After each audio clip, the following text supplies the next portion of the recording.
Znate li koga tko ne voli svoj grad? Ja mislim da takva čovjeka nema. Uostalom to nije važno. Ja ga volim i brinem njegove brige. One iste brige koje i vas zaokupljaju. Na primjer, koje će mjesto u Saveznoj ligi zauzeti Dinamo? Kada će se proširiti telefonska mreža, a gradski taksi otići u staro željezo? Da li ćemo mjesto tramvaja uvesti trolejbuse? I kada će napokon biti riješeno ono mnoštvo molbi u ladicama stambenih uprava? Zar ne da je Zagreb lijep grad? Zagreb sa svojim skladnim građevinama, prostranim trgovima, čistim ulicama, travnjacima i alejama.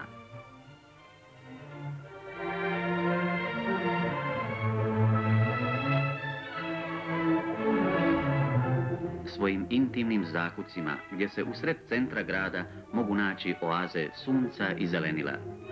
To su mjesta bezbrižnog čavrljanja i dječje radosti. Grad sa ljupkim predjelima vila na brežuljcima i obroncima. Starim, dostojanstvenim gornjim gradom, koji dobroćudno dopušta da ritam života i mladosti zapljuskuje barokne fasade starih palača i tihe ulice u kojima se još sačuvao dah minulih vremena.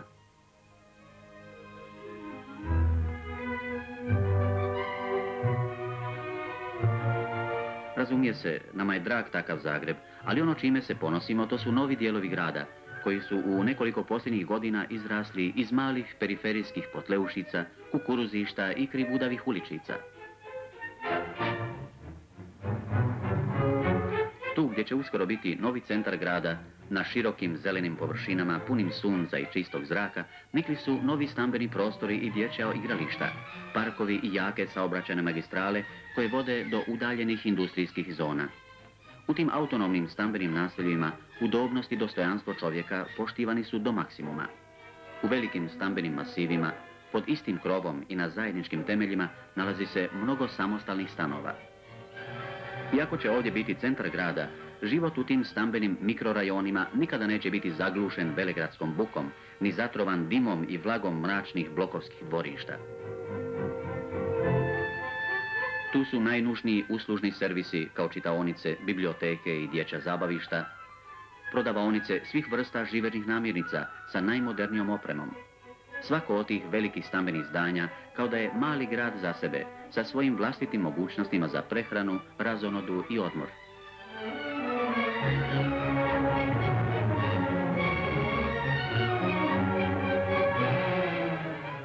Gotovo čitav južni dio grada pretvoren je u veliko gradilište jedne arhitekture, čiji je zadatak da kulturu stanovanja podigne na viši nivo i omogući nesmetani razvoj porodici kao osnovnoj ćeliji društva. To veliko gradilište postalo je najmilije izletište onih koji budno prate kako ciglom do cigle raste njihov budući dom. U posljednjih 5 godina utrošeno je u tu svrhu 17 milijardi dinara. Dovršeno je 7300 novih komfornih stanova, od čega samo ove godine 2000.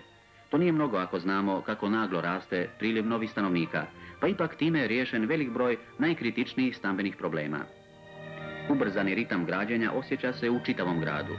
30.000 građana već je uselilo u nove stanove, ali još isto toliki broj porodica čeka da i na njih dođe red. Garanciju da će to biti uskoro predstavlja naša industrija, smještena daleko izvan grada, udaljena od stambenih zona. Tvornice u kojima radimo, o kojima čitamo i slušamo, u stvari su snažni stupovi grada. Svaka od njih na svoj način daje vlastiti udio u njegovoj izgradnji.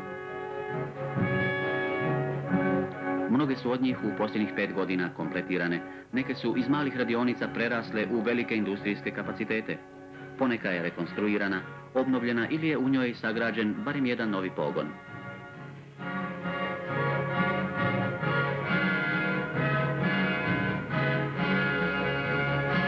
Od 1952. do 1957. porastao je bruto produkt u našim tvornicama za oko 70 milijardi, tako da ove godine iznosi oko 147 milijardi dinara.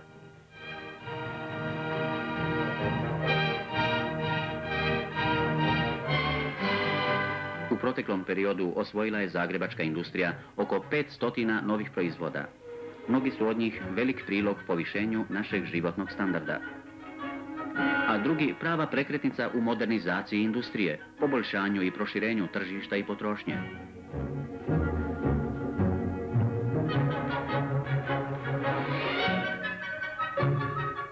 Zaštitne marke Rade Končara, Prvomajske, Jedinstva, Plive, Radnika, Gorana, Nikole Tesle, Kromosa i mnogi drugi zagrebački poduzeća poznate su i daleko izvan granica naše zemlje. One postaju popularni ambasadori svoje zemlje i svog grada. Ali nije najvažnije u tim tvornicama što su nove i velike, što više proizvode i što su ljepše od onih koji su građene prije rata, već to što se u njima vodi računa o ljudima koji rade.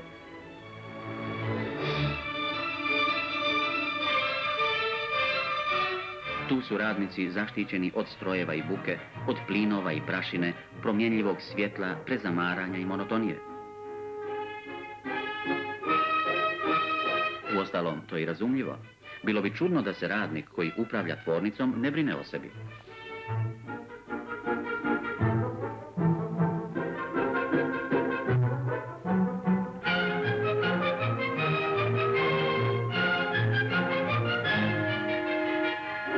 Prije 5 godina bilo je u Zagrebu 9 autobusnih linija. Danas udaljene gradske četvrti spajaju 22 linije. 50 novih autobusa veže naš grad sa isto toliko mjesta u zemlji i inozemstvu. U tih 5 godina na području grada izgrađeno je 75.000 kvadratnih metara savremenih cesta. Pušteno u saobraćaj preko 50 novih tramvajskih kola. Znatno je prošireno i modernizirano poduzeće Zagrebačkog električnog tramvaja. Otvoreno je nekoliko novih tramvajskih pruga.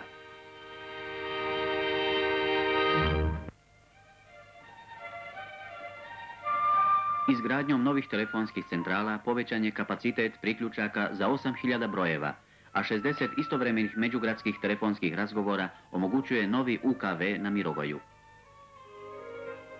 Hladnjača na Žitnjaku koja može primiti 300 vagona voća i povrća, preorijentacija poljoprivredne proizvodnje na području Zagreba, naročito na proizvodnju voća, povrća i mlijeka, kao i brzi transport živežnih namirnica iz udaljenih krajeva, znatno će utjecati na poboljšanje opskrbe grada.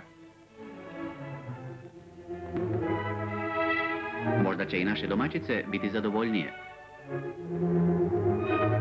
Danas već svaka općina ima svoju veliku robnu kuću ili magazin i čitav niz manjih prodavaonica, ukusno i suvremeno opremljenih, a kojima upravljaju savjeti potrošača. Preko 50 ugostiteljskih poduzeća priprema hranu po vrlo pristupačnim cijenama, a u toku posljednjih 5 godina otvoreno je 10-ak mliječnih restorana i bifea. Nekoliko zapuštenih krčmi u prekrasnim predjelima zagrebačke okolice preuređeno je u privlačna i već poznata izletišta.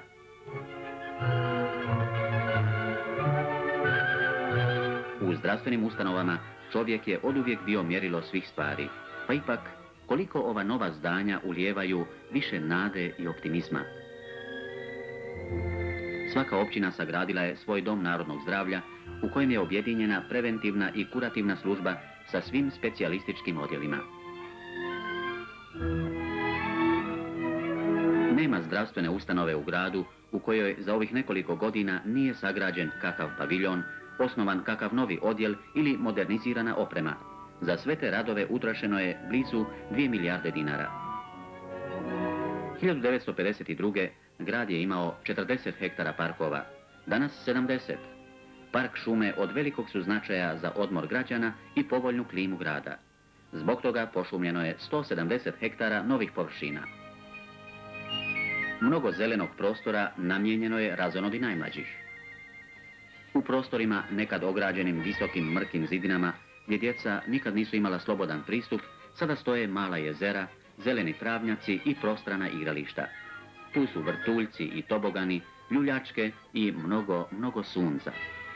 To su male dječje republike gdje su ustav, zakon i zanimanje, mašta, drugarstvo i smijeh.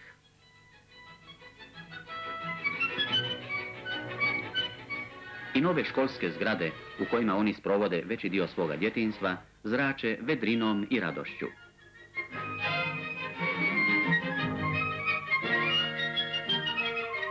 Po povećan broj učenika u svim vrstama škola u Zagrebu zahtijeva velika financijska sredstva za izgradnju novog školskog prostora. Iako je od 1952. do danas izgrađeno 20 novih škola sa 165 učionica i u to utrošeno preko 3 milijarde dinara, to je daleko, daleko premalo da zadovolji potrebe grada.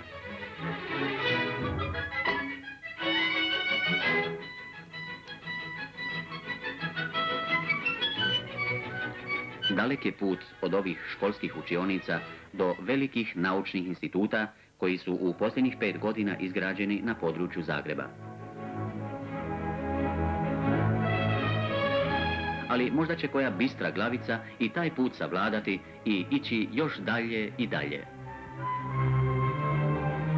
Fizikalni institut Ruđer Bošković jedna je od onih zgrada kojima će se ponositi naš čovjek kada osjeti blagotvornu snagu atoma iskorištenih u mirnodopske svrhe. Posljednjih nekoliko godina naučni, kulturni i umjetnički rad u gradu postao je osjetno intenzivniji. Započela je radom televizijska stanica, otvoreni su novi muzeji i Zagrebačko dramsko kazalište. Osnovani su i novi muzički ansambli, a broj posjetilaca kulturnih ustanova znatno se povećao. I na području fizičke kulture učinjeno je mnogo. Stadion u Maksimiru osposobljen je za najveće međunarodne priredbe. Rekonstruiran je i stadion na Šalati za sve vrste sportskih takmičenja. Ti prostrani i bučni objekti poput magneta privlače naše građane. Tu manifestiraju svoju ljubav prema borbi i uspjehu, prema snažnom i lijepom. Za razvoj fizičke kulture u gradu utrošeno je blizu milijarde dinara.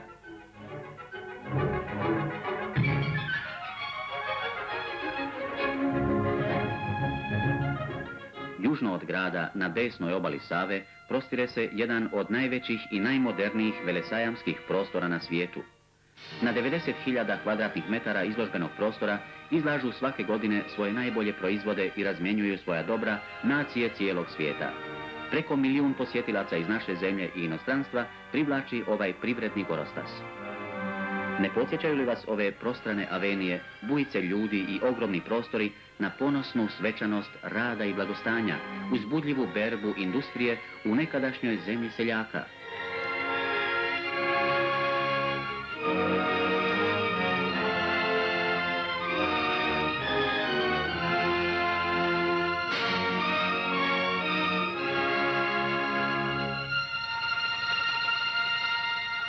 Sve ono što je ovdje novo, svi ovi stambeni ansambli koji su za posljednjih godina izrasli kao gljive poslije kiše, svi ti industrijski kolosi, bolnice i stadioni, sve to nosi pečat velikih misli, promišljenog jedinstvenog plana.